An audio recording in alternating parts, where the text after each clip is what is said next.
Okay, 6.4 urbanization. Your objective today is students will be able to explain the relationship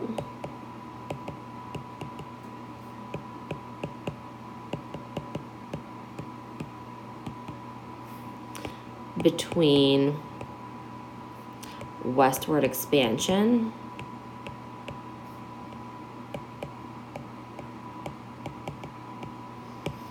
immigration and the growth of cities.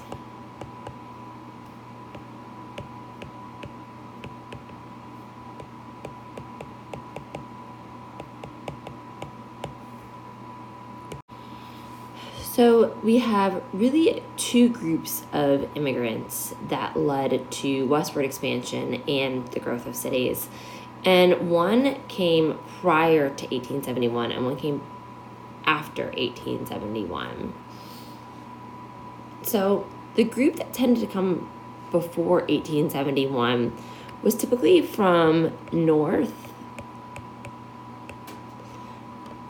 and Western Europe.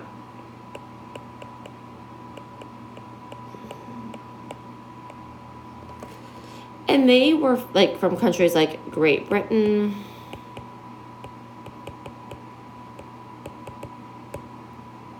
Germany, Ireland,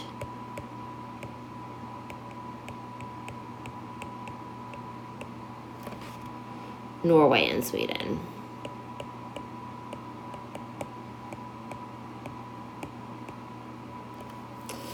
And a lot of them went to the Midwest and became farmers.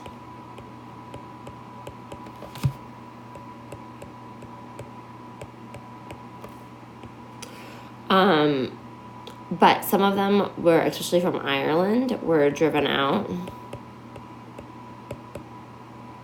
because of the Irish push was the potato famine.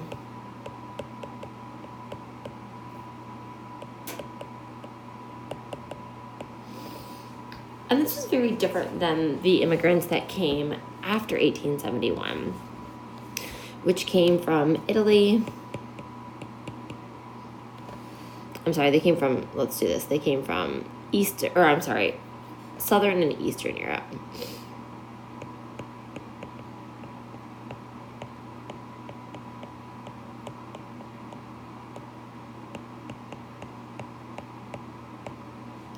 So they came from Italy, Greece, the Balkans,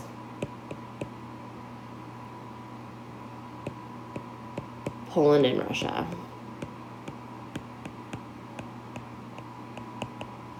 And this group moved to cities. If you go to some of these cities, you'll still see neighborhoods that are very Italian, Greek, Polish, Irish, Polish and Russian. So we tend to see them move to cities and live in urban areas. Many of them came to America looking for work.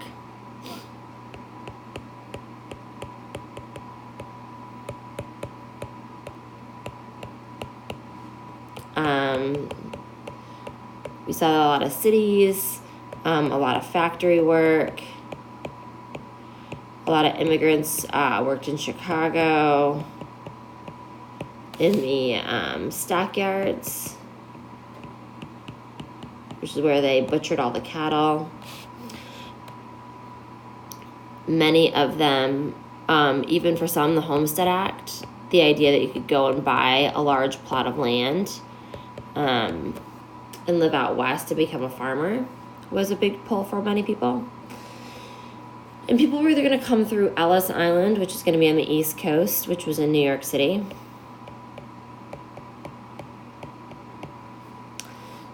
And from the East Coast, we tended to see them come from mostly European countries.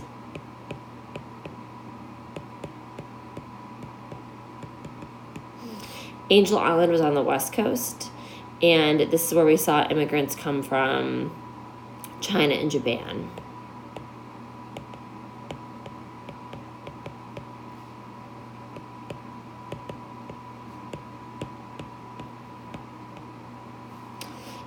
I should go back a little bit and say Ellis Island and Angel Island were how immigrants entered the country.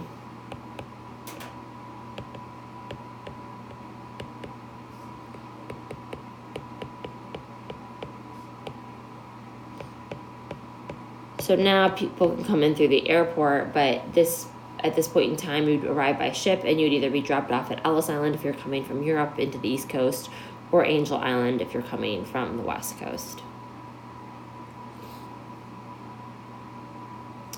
One other tidbit is the immigrants from China and Japan worked mostly on the Transcontinental Railroad.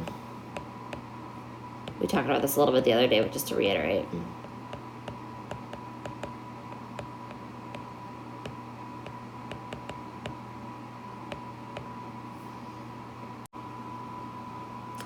Okay, naturalization. So immigrants could become citizens.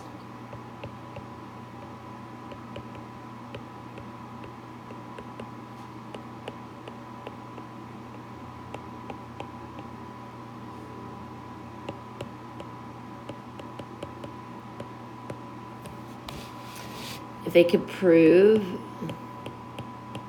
they could read and write and know U.S. history. A very different experience than today. For most immigrants, education and schooling was extremely important.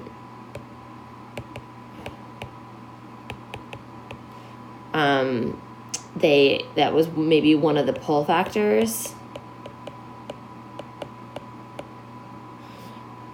For many, they wanted to become Americanized.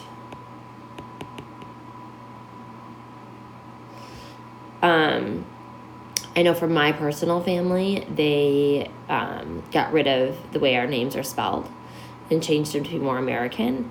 So that way they weren't getting made fun of in school anymore. However, despite all of that, there was still a strong anti-immigrant movement with the idea of nativism.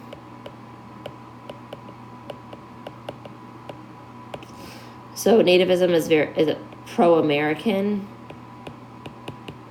This idea that Americans are better. And as well as the Know Nothing Party was a political party that supported the idea of nativism.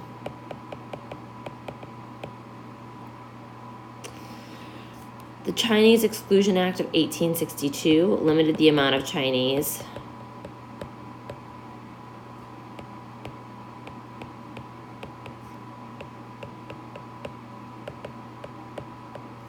entering the country.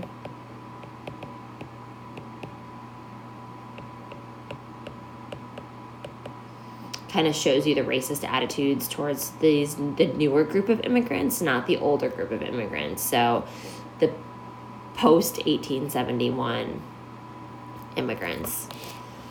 And there was a strong political value to immigration, right? Because it was very polarizing. You had one group, the know-nothings, that were very anti-immigration.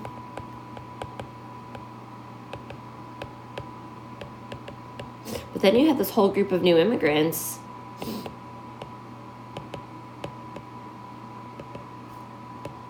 who were becoming citizens.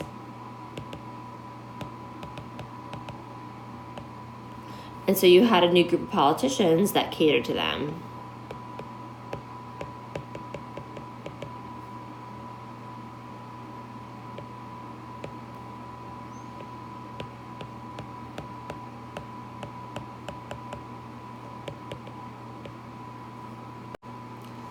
So the growth of major cities, we saw cities like New York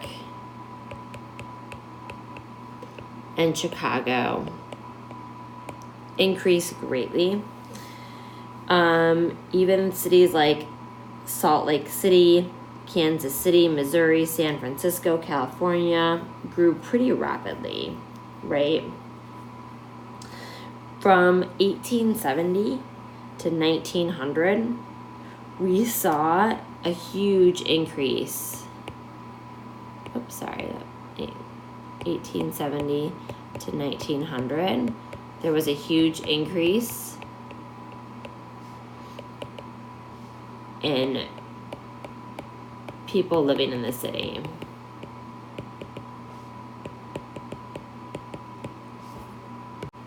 And this happened because railroads and seaports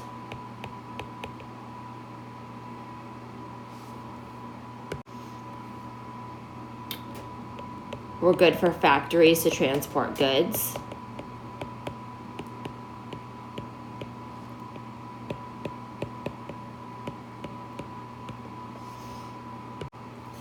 And industry created more factories.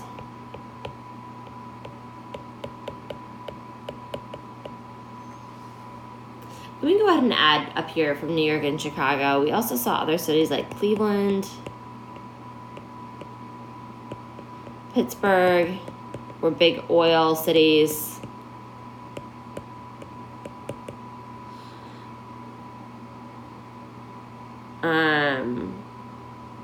And even some Western cities because of the railroad. Housing in cities was pretty poor. Many people lived in what we know, so we'll put poor conditions. Many people lived in what we call tenements.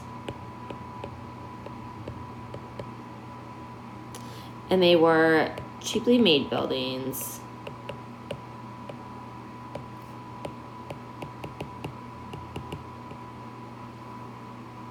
that were divided into many apartments.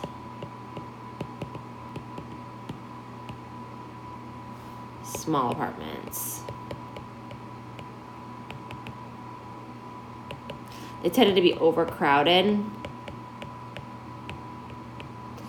Sanitation was a problem.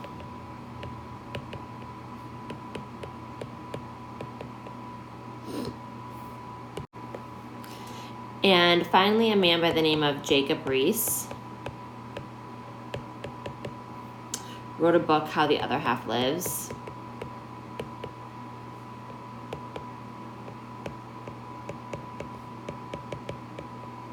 And this was all about tenement housing.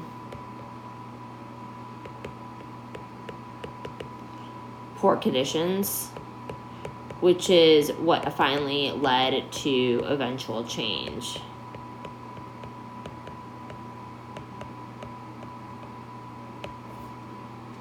Okay, and that is it.